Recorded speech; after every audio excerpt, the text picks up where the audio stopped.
আমার সাথে ঘটনা ঘটেছিল আমি জাস্ট মামার স্ট্রোক হয়ে গেছিল। মামাকে স্ট্রোক হওয়াতে আমি স্বাগতা হসপিটালে ভর্তি করে আমি বাড়িতে ফিরলাম প্রায় 12:30 একটার সময়। এবার ছান খাওয়া দাওয়া করে আমি জাস্ট রেস্টে মানে ঘুমিয়ে পড়েছি। তখন আমাকে ওই বিলাত শাহ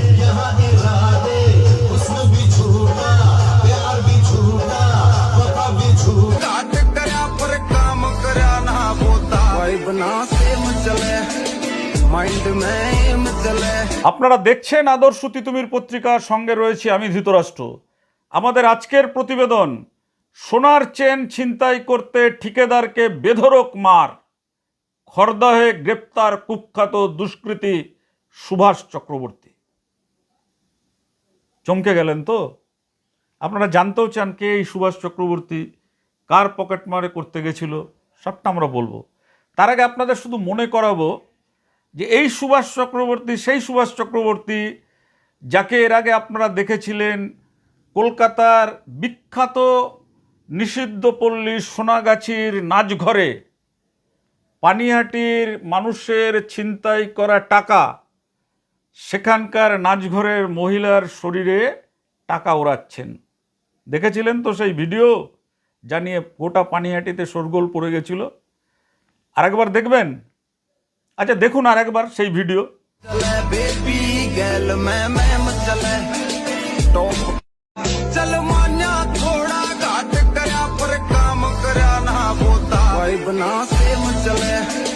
माइंड में चले नोट जितना चल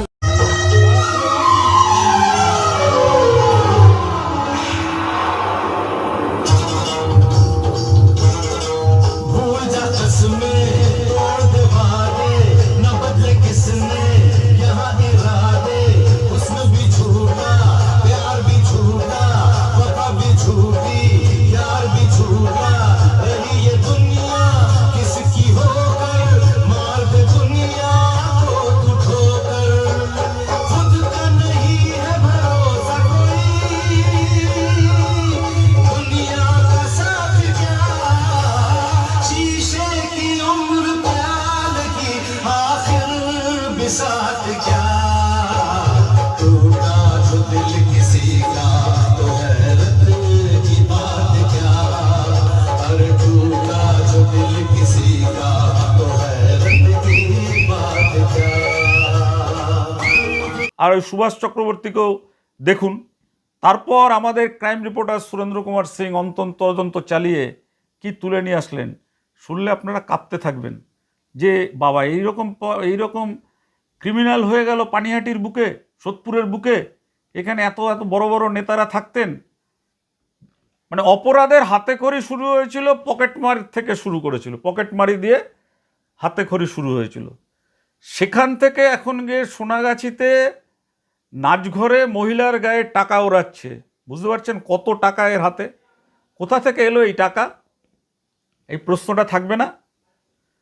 পানিহাটি পৌরসভার ঠিকাদার কুণাল মিত্রকে বাড়ি থেকে ডেকে এনে বেধড়ক মারধর এবং সোনার চেন ছিনতাই, সেই অভিযোগে তীর কুখ্যাত দুষ্কৃতী এই সুভাষ চক্রবর্তীর দিকে। খড়দহ থানার পুলিশ অভিযোগ পাওয়ার সঙ্গে সঙ্গেই তাকে গ্রেপ্তার করেছে এবং আদালতে 2 দিনের পুলিশ হেফাজত দিয়েছে। আমার সাথে ঘটনা ঘটেছিল আমি জাস্ট মামার স্ট্রোক হয়ে গেছিল। মামাকে স্ট্রোক হওয়াতে আমি স্বাগতা হসপিটালে ভর্তি করে আমি বাড়িতে ফিরলাম প্রায় 12:30 একটার সময়। এবার ছান খাওয়া দাওয়া করে আমি জাস্ট রেস্টে মানে ঘুমিয়ে পড়েছি। তখন আমাকে ওই বিলাত সাহা মানে কৌশিক সাহা পাড়ারই একটা ছেলে, ও সুভাষ চক্রবর্তীর ঘনিষ্ঠ বন্ধু। হ্যাঁ, তো আমাকে জানলা দিয়ে ডাকলো, বললো এরকম কুণাল এরকম একটা গন্ডগোল হচ্ছে, কি জানিয়ে এসছে, তো সমস্যা হচ্ছে, বেরাবি। আমি বেরিয়ে গেছি। তো খালি গায়ে আমার গলায় একটা সোনার চেনও ছিল। হ্যাঁ, সোনার চেনটা আমি সবসময় পরা থাকি, সবাই জানেও। হ্যাঁ, নর্মাল যে কোনো সমস্যা হলে আমি বেরিয়ে যাই। হাসপাতাল বলো বা কেউ মারা গেল, কাউকে ভর্তি করালো, এইসব ব্যাপারে আমি সবসময় বেরিয়ে যাই। সেইখানে আমাকে ডেকে নিয়ে গিয়ে ওইখানে দাঁড় করালো। ওখানে সুভাষ চক্রবর্তী বলে যে অ্যান্টিসোশিয়াল ছেলেটা আছে, ও আমার ওপর পুরো চড়াও হয়ে গেল। চড়াও হয়ে আমাকে এখানে ঘুষি মারলো, ঘুষি মেরে চেনটাকে ছিনতাই করে নিয়ে বেরিয়ে গেল। ঠিক আছে, পাড়ার কয়েকজন 2 একজন ভালো ভালো লোক ছিল ওখানে, ভালো লোকও ছিল, ওরা ওইটার প্রতিবাদ করেছে, ভালো লোকও প্রতিবাদ করেছে, এটা ঠিক হয়নি। আপনি জানিয়েছেন থানা? হ্যাঁ, আমি থানায় জানিয়েছি, মেডিকেল করার পরে থানায় জানিয়েছি। তো থানার বড়বাবু অ্যারেস্ট করেছে। তো এবার দেখা যাক। আপনি কি চাইছেন? আমি এর তো দৃঢ় প্রতিবাদ জানাচ্ছি যাতে ও ছাড়া না পায়। হুম। কেন ছাড়া পাওয়ার পরও এইসব কার্যকলাপ ও চালিয়ে যায়। 2010 থেকে ত্রাস এখানকার, পুরো পানশিলা থেকে রাজপুনি, এরা এই ছেলেটা জ্বালিয়ে খায়। ঠিক পুরো আছে। কি দলের মদতেই কাজ করে? আগে তৃণমূলের হয়ে প্রচুর প্রচুর অত্যাচার করেছে ছেলেটা। হুম। ঠিক আছে। যাকে তাকে মারধর, ছিনতাই, পকেটমার, জমি দখল, হুম। হ্যাঁ, যা জোর জবরদস্তি করে বাড়িওয়ালাকে মারধর করা, মানে এর বলার শেষ নেই। আপনাকে প্রচুর মারধর করার অত্যাচার। সময় কি বলছিল?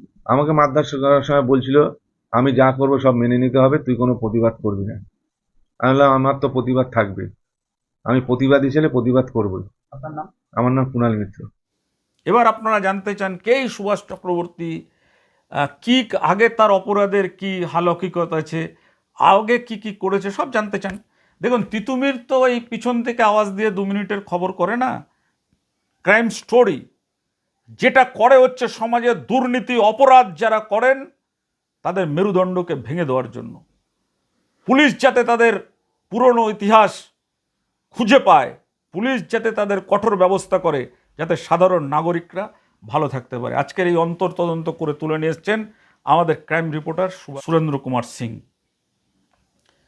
কে এই সুভাষ চক্রবর্তী, কোথায় থাকে? পশ্চিম পানশিলার সাধুর মোড়ের বাসিন্দা সুভাষ। সুভাষের অপরাধ জগতে হাতেখড়ি হচ্ছে পকেটমারি দিয়ে। তারপর বাইকে ছিনতাই, জাল টাকার কারবার।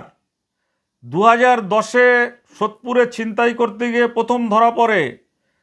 2012 হরি বলে একজন মার্ডার হয়েছিল, সেই মার্ডার কেসের আসামি সে। 2016-তে সিআইডির হাতে ধরা পড়ে জাল নোট সহ। তারপরে তারাপীঠে একটি খুনের সঙ্গেও নাম জড়ায় তার। এবার পানিহাটির ঠিকাদার কুণাল মিত্রকে মারধর ও সোনার চেন ছিনতাইয়ের অভিযোগে গ্রেপ্তার। স্থানীয়দের দাবি সুভাষকে সোনাগাছির নাচঘরে টাকা ওড়াতে দেখা গেছে। প্রশ্ন, এত টাকার উৎস কি? সত্যি তো তাই। যেখানে পানিহাটির গরিব মানুষদের ঠিক মতন দুবেলা খাওয়া জুটছে না, সেখানে একজন দুষ্কৃতী কোনো কাজ করে না, কর্ম করে না, সে গিয়ে সোনাগাছির নাচঘরে টাকা উড়াচ্ছে। মদতদাতাটাকে পুলিশ তদন্তে নেমেছে। হয়তো মদতদাতা যে আছে সে হয়তো বেঁচেও যাবে, কারণ সবটা তো সামনে আসে না, প্রকাশ্যে আসে না। কেউ কেউ চেষ্টা করছেন যে সুভাষ চক্রবর্তীকে ডাকু রত্নাকর থেকে বাল্মীকি মুনিতে নিয়ে আসার জন্য। তারা তাকে ভালো পরিবেশে, ভালো জায়গায় সমস্ত কিছু রাখার ব্যবস্থা করছেন যাতে সে সুস্থ জীবনে ফিরে আসে। চোরায় না শোনে ধর্মের কাহিনী, একটা কথায় আছে না, যে চোরা সে কখনো ধর্মের কাহিনী শোনে? আর রত্নাকর থেকে বাল্মীকি হওয়ার যে কঠোর অনুশাসন, যেভাবে মরা থেকে শুরু করে তারপর রাম রাম হতে হতে গায়ে একেবারে ভিড় জমে গেছিল সেই সাধনায়, তারপর সে হয়েছিল বাল্মীকি মুনি। কোথা থেকে ধরা পড়লো এই সুভাষ চক্রবর্তীকে? কোথা থেকে ধরা হলো? কিভাবে ধরা হলো? সব জানতে চান, সব জানাবো। তবে আজ নয়, আজ এ পর্যন্ত। ভালো থাকবেন। যদি মনে করেন যে আপনাদের এই খবর পানিহাটির সর্বত্র ছড়িয়ে দেওয়া দরকার, পানিহাটির মানুষকে জানানো দরকার এই দুষ্কৃতির কথা, তাহলে অবশ্যই আমাদের খবরটা শেয়ার করবেন। এবং আপনারা বেশি করে দেখলে সমাজ পরিবর্তনের কাজে লাগলেই আমাদের লড়াই সার্থক, আমাদের খবর বলাও সার্থক। আজ এ পর্যন্ত। ভালো থাকবেন।